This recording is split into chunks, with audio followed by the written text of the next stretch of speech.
Hey there you guys, welcome back. Today we're going to finally transplant this Nepenthes Miranda. So just a little bit of care tips for Nepenthes, or pitcher plants, or tropical pitcher plants.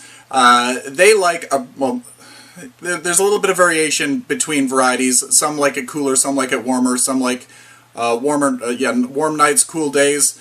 There's a lot of variation depending on where they are located. But just general care instruction is they like a bright indirect light, and they don't want to be planted in a regular potting soil. They want to have kind of a dead mix, let's say, low in nutrients. They definitely don't want any chemicals or any additives like that.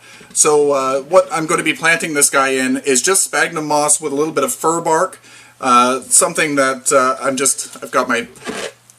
I'm rehydrating my sphagnum moss here right now.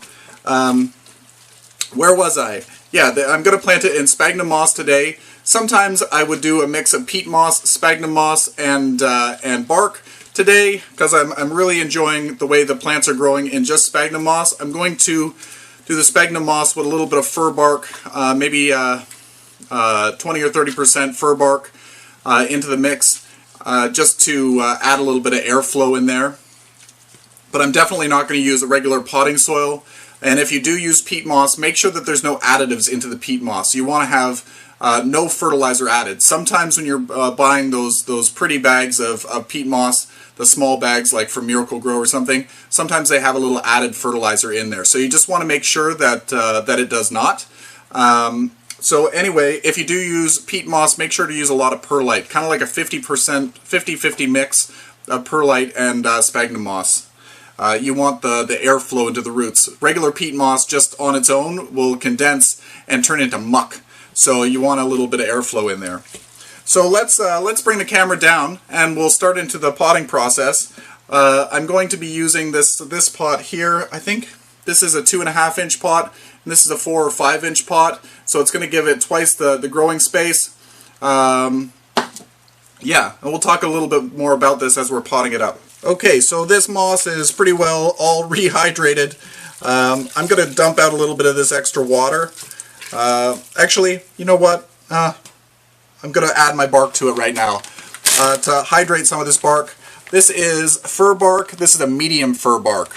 I got this at the Orchid Show in Toronto. So if you, I find it's the best place to buy materials like this. If you're within Canada, there's a place called Raven Vision, ravenvision.ca, and they sell this stuff. Sometimes it's hard to find in garden centers. So anywhere that there's an orchid show, you're going to find both sphagnum moss and bark. The reason why I'm not using any of the coconut coir, the bark chips that I have, is because sometimes the coconut coir has a higher salt content, and I don't want that for my Nepenthes. So I'm just breaking up any of the big clumps of moss, just so that the bark has a chance to incorporate. Alright, so like I said, with these guys, they like a bright indirect location, so that's very vague. You want to have it as bright as possible without having the leaves go completely red. So if your leaves are normally green and they go completely red, you've got it in too bright of a spot. Move it away from the light a little bit. You want to have a little bit of redness going on, but not too much that it's washed out your whole plant with red. However, the red sometimes is very pretty. Every species is different, so it'll tell you just by its color. So that's a good tip that I'm slowly learning. So I've got a cute little picture here before I possibly damage it. There you go. And there's other pictures starting to develop. It's really going to like having new soil, because right now this tiny little pot, it dries out so fast. So let's take it out of its pot, and I'm going to take some scissors and I'm just going to remove these dead leaves that are in there, just taking up space. Well, that's a cute little picture there. It's close. I didn't even see it.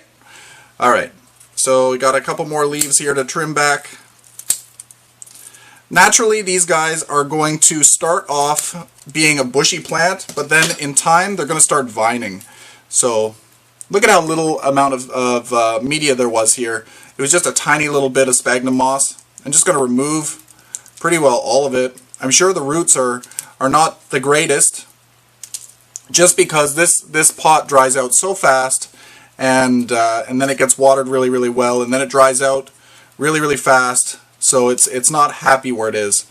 So there we go. I'm going to pot it a little bit deeper. I'm going to pot it up to these old leaves, and it will root along its stems. I'm not going to bury it too deep though, just a little bit. So I've removed all of the old media. I'm just going to put a little bit in the base. Got a little sow bug. I'll kill him. Okay, so I've got some moss here in the bottom. I'm going to just place the plant down in there. As you can see, I'm going to centralize it in the pot, and then we're just going to fill it in. It's as easy as that. It's actually easy to work with sphagnum moss. For whatever reason, plants really seem to like it. I think that it holds on to the moisture, but it's not.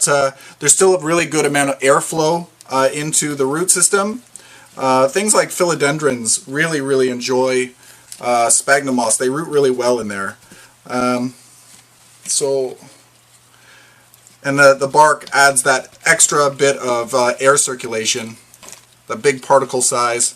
So there we go. I've added moss up to where the leaves started, where the leaves start to come out, so it's buried just a little bit deeper than it was before. It's not too deep, and it's not going to rot out the stems. I wouldn't go, if you had a long viney plant, I wouldn't go and bury it down 6 inches, but that's just personal preference. You can grow these from stem cuttings, so I would recommend just cutting it back and then planting or rooting the stem cutting, and then having the basal shoots shoot out and create you a nice bushier plant, rather than burying it too deep. So that's it. It's all planted up. It was super easy. I don't know why it took me so long. This needed to be repotted at least last year. At least. I think I needed to repot it a year, even before that.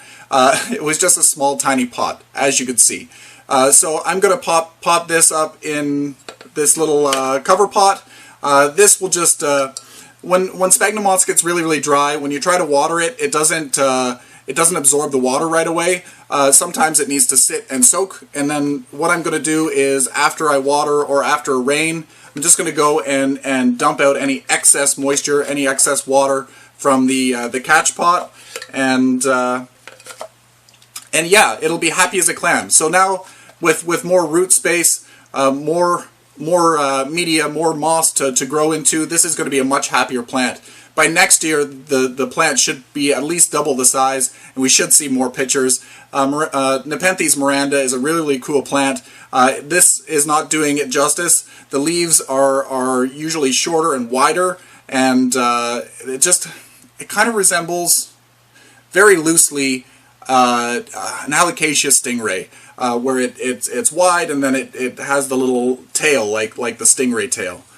So anyway, it doesn't make much sense, especially if you're not an alocasia lover. So anyway, until next time, you guys, show me what you're growing. I'd love to see your Nepenthes. Post to the Plants and Things What's Growing page photos, as well as tag me in Instagram at Plants and Things. I'd love to see what you're growing. Anyway, until next time, you guys, happy growing.